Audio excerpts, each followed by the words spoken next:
Subscribe to Niger's Craziest. Press the bell icon and never miss another video update. Niger's Craziest does not have a view of any political parties, individuals, or religious group. This show is just for comedy purposes only. It might contain scenes with strong languages, strong satirical humor, links to a relative you might know, and references some may find offensive. If that kind of thing will offend you, because close your browser now and get out of here. Get out of here, man! Shit, I'm saying! Because that's what we do! Comedians are absolutely insane. That's illegal.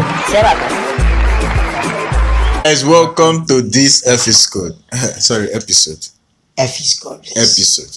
What's episode? Because it's an episode. It's episode. Yes. Okay, guys, welcome to this episode. My brother, they say wahala no dey finish for this world. Joshua. That's how it is. It is what it is. It is what it is. But you not ask me why I'm wearing this cap. I will ask. Don't. You be like a cowboys. You said. I went to a ranch. I asked her, let me get it. Yeah. You don't break the chair. I've broken the chair. I've been a trouser night here. Broken the chair. Shall we be manage? Chai. Anyways, I went to ranch. Wait, where you ranch? Where you ranch? Iraq. Okay, go Iraq. Ranch. Sure, it's Iraq. Who's ranch? It's in Kano. Okay, ranch. Ide for Kai. Ranch or branch. I say branch, I say ranch. What ranch? What do you ranch? It's where they keep horses. Now lie all those animals. What concern us with ranch? Say okay, now the food way us go shop na be ranch. So what opinion of us or ranch? What concern ranch? Let ranch dey their own. Us dey their own. They don't have business. If people that don't have business together, don't bring them together. Don't worry, thank you. Hello guys, welcome to this episode. This episode we want to take a look at Proff-Ex Apology to Prophet Makandiwa. Don't call him. Let's call him Prophet. You know they have Interpol now. So let's call him self-acclaimed Prophet Emmanuel Makandiwa. Yes. So watch when you come back with us. Greetings, people. It's your boy once again, Mr. Pull the Trigger. I hope you're all doing good. As you can see, I'm not shaking. As you can see, my spirit is not broken. I'm still the same Mr. Pull the Trigger. The same Mr. Pull the Trigger that has been there before, that is there now, and that will be there tomorrow. And before I proceed with this video, listen, I just want to make a disclaimer. Because I know most of you have mixed emotions. Most of you will think what you want to think, which I'm not trying to convince you not to think anything that you want to think. It is within your right to believe or assume anything. Opinions are for free, but facts are rare. So I just want to say I'm not under any form of duress recording this video. I'm not incentivized to do this video. No transaction, no any exchange of money has been done for me to do this video, but I'm just doing it. It's coming from the bottom of my heart, and I feel like it's the right thing to do for me, and it's the right thing to do for my family. You know, I just got off a call with my mother. She saw an article of the case that I have with Donald Mandu. She was really worried about her son.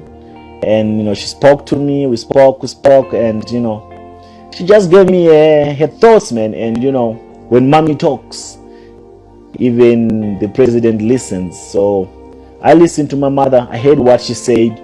But besides what my mother said, I also had a moment of, you know, of thinking through everything and analyzing everything, the implications of everything, and the cost-benefit analysis to see what is this going to cost me? What is this going to benefit me?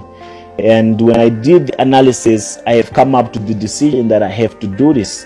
And the reason why I have to do this is because I feel like I'm alone in this whole thing. And with me being alone, I have come across to be the mouthpiece of many grieved people that are behind the scenes. And with me being the mouthpiece, it has also costed me so much. And it has created enemies for me so much. I have found myself in a battle, fighting battles that do not concern me. I found myself, you know, talking about things that I practically do not have a revelation of or an experience of. Because I've never been a member of the UFIC. I have never been in contact with Emmanuel Makandiwa. Neither have I been part of anything that has ever happened in the church. So all the people that have been coming to me, giving me information, telling me to say things as they want them to be said, I've been on a constant pursuit and quest to put these people on the stand so that they can be part of this enlightenment series, so that they can give their testimonies. So that if this is really meant to help people, many people will resonate with their testimonials more than with my own confessions and with my own exposure. But what has always come to my shock is no one is willing. No one is willing to come on stand. No one is willing to testify.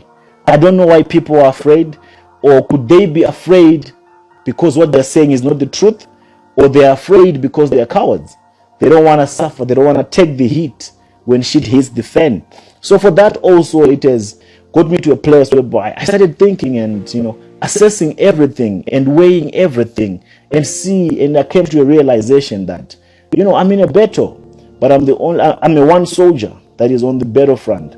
The rest are in the back seat. The rest are in the spectators' arenas, just hyping me and encouraging me to do what they're scared of doing. And I'm not saying there's anything wrong with that, but I'm saying that has also put me in a spot whereby I feel like if this was for everyone, if this was meant to help and assist everyone, we should all be part of it. We should all be part of it. But people, they've become selfish. You come with ghost accounts, anonymous numbers, give me information. Then I publish the information.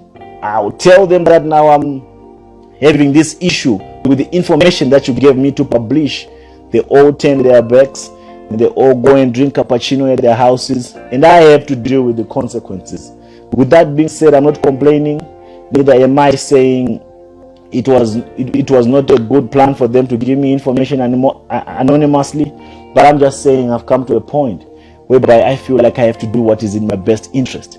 And what is in my best interest, first and foremost, is to extend my sincere apologies to Mr. Donald Mandu. Mr. Donald Mandu, if you're watching this, I just want to say I'm sorry, my brother.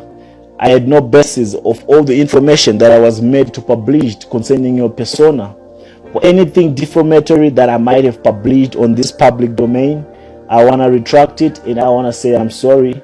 I don't know if you're a killer, I don't know if you're not a killer, but the information that I got from people might have misled me, it might have been inaccurate, and for that I'm taking the responsibility to retract anything that I might have said concerning you.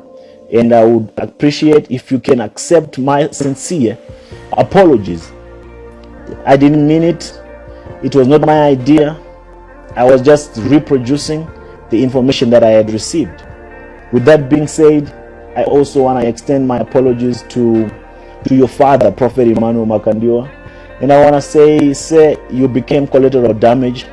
Everything that I ended up publishing, everything that I ended up saying, it had no factual background. It was just information that I was getting from people, and with things that had to do with the things that I found myself involved into. I would want to say this on record. I personally thought you were involved. I personally thought you had your hand in everything that we did that ended up implicating your name. I honestly thought you were part of it. I honestly thought you funded it. I honestly thought it was your idea. But as I connected the dots and as I looked at all the facts that were on the table, I realized that you had nothing to do with it. It was just us trying to get your recognition or your approval, should I say. But I just want to say I'm also sorry for everything that I've posted and anything defamatory that I might have said about you. And I know I've said a lot of things, and this apology might not really sink deep into you or mean much to you, but I want to say this: I have nothing on you, I have nothing against you, and everything that I ended up saying, I feel like you didn't quite deserve it. And for that, for any damage caused to your family, to your congregants and to your pastors, I just want to retract everything I've said about you. And I'm really sorry. And not to forget my brother, Evidence Charlie. I really feel no matter how ugly everything turned out to be, no matter how everything ended up becoming, it was really not my intention, to cross my path with you this way. You have been a good brother to me, and I know all of a sudden I've become an enemy, not only to you or maybe to wifey as well, but I want to say this to Anesu as well. I love you, and I know you ended up getting your name dragged in this whole exposure series that I was doing. And Anesu, you have been nothing but a good woman, and if this has caused any damage to your family and the two boys, my guru, I just want to say I'm sorry. This was an issue between me and Evidence, and it turned out to be bad, and everything went south. And I just want to say, man, for what it's worth, I hope we can be brothers again. I don't know what it will take, but just know that it was not my intention for it to end up this way. You still remain a brother. You're still close to my heart. I love your family. I love your wife. And let me not forget also Ara Makandiwa. Ara Makandiwa, I know I spoke a lot about you. And everything I said about you, it was not coming from you. I don't know you like that. Everything I said about you, it was coming from people that know you, people that are close to you, people that are probably envious of you, people that are jealous of you, people that were telling me that you are, involved with women and stuff like that. But none of that could be verified. I tried, but I couldn't verify any single fact from the information that I was getting. Not that I know Ara Makandiwa personally, but at one point he was a good brother, and I believe he still is a good brother. And what I published about him, I still feel like it was not justified. And I still want to say to you, Prophet Ara, I'm really sorry for everything that I've said. And I'm really sorry. I'm really, really, really, really, really, really, really sorry. And to other pastors and to other congregants that I said some stuff about, I still wanna retract everything that I said and say I'm sorry to all of you at large. This was probably not a fight for me or a battle for me, but I ended up getting my hands into it and getting involved into it, which I felt like it was not justifiable. I just ended up, shooting without a target, blasting everyone, lambasting everyone, just because of, anger and some unresolved issues that I was having. And I just want to leave you all guys with peace and just know that I'm really sorry. And I'm not saying that we should stop exposing Makandiwa. Anyone that still feels the need to do it, the battlefield is still open. But I'm not just going to be the one to do it for you.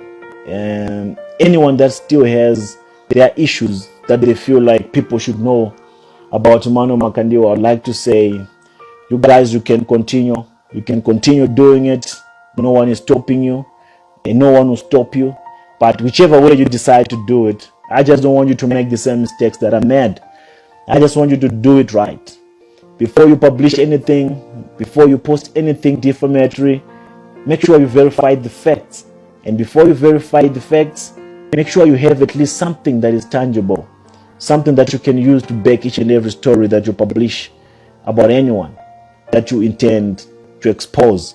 And I want to make this clear to everyone. I've never done this for money. I was not doing this for money. I was not doing this for any reason or being paid by anyone. I wasn't doing it for that. And for me to make this apology, it's just good for me. And I don't expect you to understand. Most of you will not understand, but it is the best thing for me to do.